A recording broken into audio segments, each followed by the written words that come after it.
Hello friends, welcome to our channel. ఈరోజు Dulapalli cross రోడ్స్లో main highway పక్కన convention సెంటర్కి దగ్గరలో కమర్షియల్ లొకేషన్లో రెసిడెన్షియల్ ఫ్లాట్స్ అయితే మనకు అవైలబుల్ ఉన్నాయి.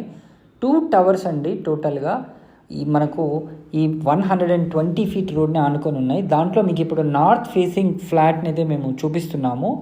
ఈ ఫ్లాట్ మనకు 2415 స్క్వేర్ ఫీట్లో 3 BHK ఫ్లాటు. మనకు దీంట్లో 3 వాష్రూమ్స్ కూడా అయితే ఉన్నాయి. సో మంచి బ్యాంక్ లోన్ ఫెసిలిటీ ఉంది. అదేవిధంగా ఈ ఫ్లాట్ని కనుక మీరు చూసుకుంటే వెంటిలేషన్ పాయింట్ ఆఫ్ వ్యూలో చాలా ఎక్సలెంట్గా ఉంటుందండి. మనకు దీనికి ఆల్మోస్ట్ 360 డిగ్రీ వెంటిలేషన్ ఉంటుంది ఈ అపార్ట్మెంట్కి అయితే. సో ఫ్లాట్స్ కూడా ఫ్లోర్కి చాలా తక్కువగా ఉంటాయి. మరిన్ని వివరాలు కనుక తెలుసుకోవాలనుకుంటే స్క్రీన్ పైన కనిపిస్తున్న నంబర్కి వెంటనే కాల్ చేసి మీరు సైట్ని విజిట్ చేయండి. Thank you for watching this video.